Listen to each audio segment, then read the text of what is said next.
Here I am 6 weeks after my husband's passing, and I come across a video quoting C.S. Lewis's book, A Grief Observed. And the opening line in the book, no one told me that grief feels like fear. Finally, something that made sense to me. When I heard that, I was like, that's exactly it. It hit me and it rings so true to everything that I'm feeling. Welcome back to Senior Sparkle. I am Trisha. I'm so glad you're here. Going through this grief for the past 6 weeks has been indescribable until I heard that statement that grief is like fear. I remember one of my first fears was going back to work and having to tell people that my husband had passed away. Now, I'm not sure. I didn't want to tell anybody. I mean, I didn't care if other people told people. I didn't want to have to be the one. And the fear comes from not wanting to hear what they have to say. Sometimes people say things they don't. I did the same thing. Wait, let me back up. Sometimes when you don't know what to say, we say things that are just not helpful. And they don't make the situation any better. And the thing that I feared was someone asking me, was he sick? Now, yes, my husband was very sick. And it's almost like if he was sick, that I should have seen it coming, that it makes it easier somehow, some way. And I am guilty. I am absolutely guilty of doing the same thing many years ago. And I remember asking a friend, his mom passed, and I said, was she sick? Like that makes a difference. And once I realized how bad that question was, I have since gone back to that friend and apologized, because no matter how sick the person is, you can never really prepare. Should I have known that my husband was going to pass? Absolutely. Looking back, can I see that it was very, very near? Oh, yes. At the time, did I see it? No. We don't want to see that the end is near. And I remained hopeful up until the day he passed. I remained hopeful that he would get better. I remained hopeful that he would get strong and come out of the hospital like he had done so many times throughout the past couple of years. So please, whatever you do, don't ask someone if their loved one was sick, ill. Was it expected? Because honestly, it doesn't make it better. It doesn't make it any easier. Another thing I fear that people will look at me differently. I don't know why. It just feels so different. Like I'm instantly like, boom, married, not married anymore. Like it's just, yeah. And I don't want to be treated differently. I want to be treated the same. I don't want anyone to treat me differently. And I know people sometimes do treat you differently. I know, my kids are constantly now, asking me, oh, come over here, do this. And finally, I decided to say, no, you know what? It's okay. This weekend, I can stay home. I'm okay staying home because I know they mean well. I know they just want me to get out and they don't want me to be sitting home sad. And so, people do these things and they mean well, but I don't know. Sometimes it's just not helpful. Another thing I fear is talking about my husband. I fear if I talk about him that the tears will start rolling down my face, and then, people won't want to talk to me anymore because it's too depressing for them or things like that. So I fear basically keeping his memory alive, I guess. Which is hard for me not to talk about my husband. He was a part of my life for so long.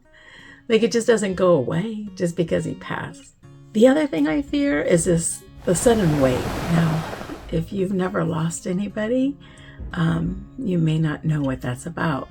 But all of a sudden, you'll be doing the most mundane thing, and this wave of emotion just comes pouring over you, and you just cry. You just have to let it out. Like, you can't hold it back. And sometimes this has happened in my classroom because I'm a teacher, and I sit at my desk and try to gather my thoughts and get through the moment so that I can go back and teach my students. And luckily, I teach high school students, so they're understanding. They know what I'm going through. So thankfully, they're older and they can understand.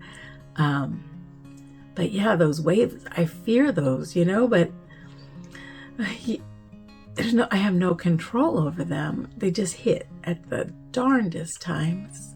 Another thing that I fear is forgetting my husband's voice and hearing him and what he sounds like. And thankfully, I had saved a voicemail message from him, and he had said, "Hello, sweetheart." And at the end, he told me that he loved me and he'll see me soon. I do enjoy listening to that voicemail. So many times it just makes me smile, and then other times it makes me cry. But I enjoy that voicemail, and I'm so thankful that I have that to listen to and hear his voice. It's just so special to me. Sometimes I get concerned and fear that I'm going to forget what he even looks like, what he smells like, some of his actions. What would he do? Will I forget this stuff? I don't want to forget my husband. I love my husband.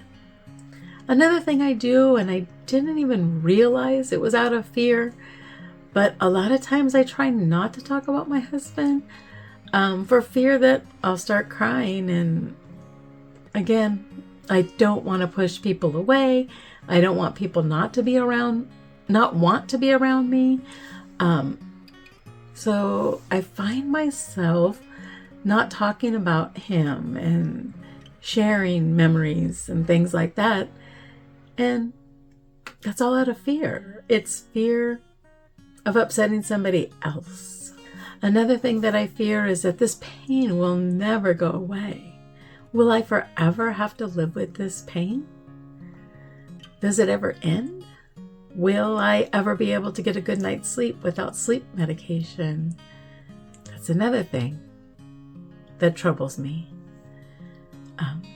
Since my husband's passing, I haven't been able to sleep. I've been up. If I don't take sleep medication, I'm up all night, wide awake, trying to sleep, but just can't sleep.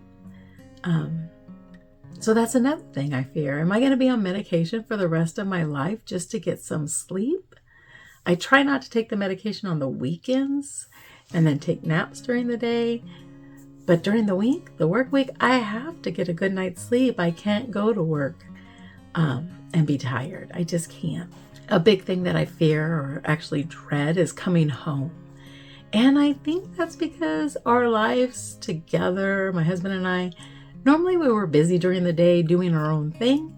But in the evening, we always came together and we had dinner together. We watched our shows together. We had all these things that we did in the evening together.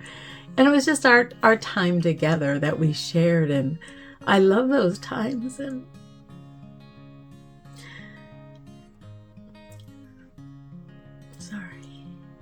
sadly, I don't have those times. And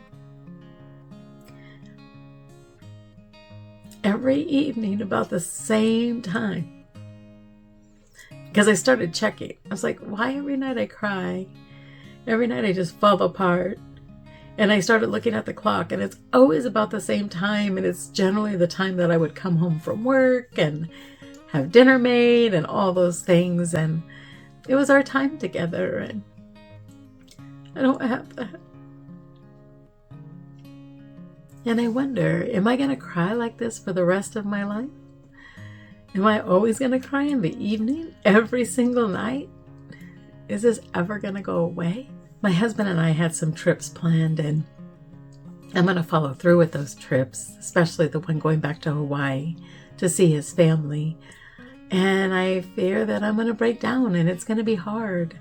My first trip to Maui was with my husband, and we actually moved there at one point. We lived in Maui, and then we would visit all the time once we moved back to the mainland. So going back to Maui is going to be really, really hard, and I fear that I'm going to cry. I don't want to cry on my vacation.